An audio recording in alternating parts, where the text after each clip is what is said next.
Nanay, anong masabi nyo? Sabi ng ibang bansa na naduduwag na daw ang Pilipinas dahil nangihingi na daw ng tulong ang presidente natin para lang may pagtanggol ang West Philippine Sea. Ay dapat lang naman yung ginawa ni Presidente Marcos na humingi ng tulong. Anong laban natin sa China? Pag binomba ito tayo kawawa. Sa tingin mo, nanay, kung maihiwalay talaga ang Mindanao, ano yung nakikita mong possibility na mangyayari sa Mindanao? Nako, ewan ko ba, baka mamaya hihingi pa rin sila ng tulong sa Luzon, Visayas. Dahil sa Mindanao, ang daming mga salbahe, di ba? Yung mga MPA na yan. Kumbaga, field kasi yun ng war ng bansa natin, kumbaga. Kaya nga, Luzon, Visayas, Mindanao eh. Bakit nila aalis eh? Nanay, bilang isang Pilipino at may malasakit sa kapakanan ng marami at may malasakit sa bansa natin, agree ka ba na bitawan na lang ng Pilipinas ang West Philippine Sea dahil binubuli na tayo? Wag, atin yun. Hindi nga pumayag si Apo Marcos eh. Na mapunta sa kanilang mga ano, dapat nga tayo ang nakakakuha din sa Vietnam dati, diba? Ngayon, kasi mga inaangkat na bigas. Dito lang dito lang sila natuto sa Pilipinas eh. Hindi ako papayag na makakuha din nila West Philippine Sea. Nanay, anong masabi nyo? Sabi ng ibang bansa na naduduwag na daw ang Pilipinas dahil nangihingi na daw ng tulong ang presidente natin para lang may pagtanggol ang West Philippine Sea. Ay dapat lang naman yung ginawa ni Presidente Marcos na humingi ng tulong. Anong laban natin sa China? Pag binomba ito tayo kawawa. Kailangan meron tayong may tutulong na ibang bansa. Kagaya number 1, Amerika. Talagang tutulungan niya ng Pilipinas. Marami ng bansa ang tutulong. Hindi pwede yung hindi ka tutulong, hindi kawawa tayo sa China. Opo. Diba? Isang bomba. Wala naman panlaban ng Pilipinas eh. May mensahe nyo na kay President BBM dahil pinaglalaban niya ang ating soberanya. May idol ko yan eh, mga Marcos. Opo. Huwag kang padadaig. Huwag kang papatalo kung sino man yung umaano sa'yo. Mahal namin si Marcos, mahal namin ang pamilya Marcos. Huwag mong sirain ang pangalan ng mga Marcos. Nanay, bilang isang Pilipino at simpleng mamayan, ano ang panawagan ninyo kay President Bongbong Marcos para matugunan ang pangangailangan or paano kayo matutulungan? Alam ko naman mahirap ang magawa ng Presidente yan eh. Yung sinisisi nila si Presidente sa pagtaas ng bilihin.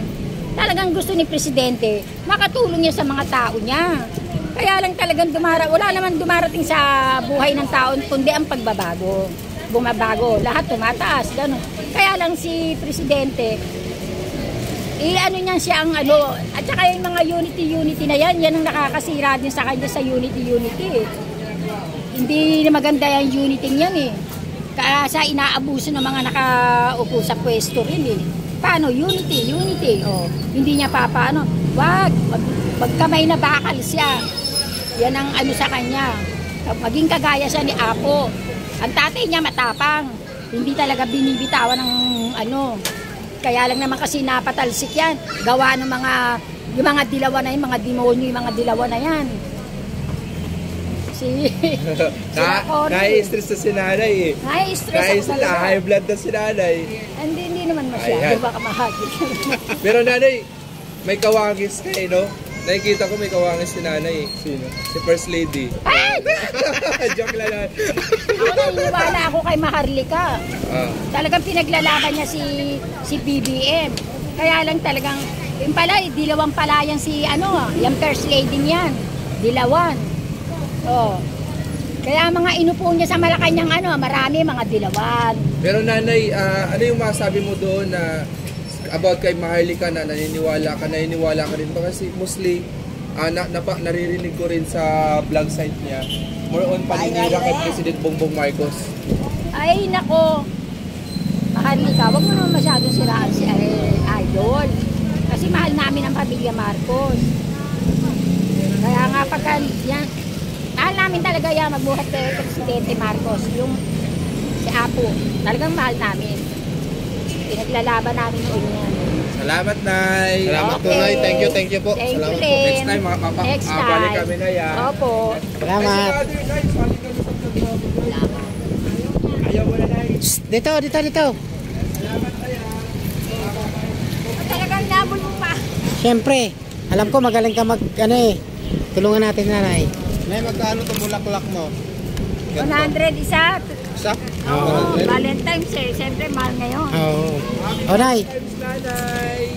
sagot mo na nay. O ano, tatanong mo?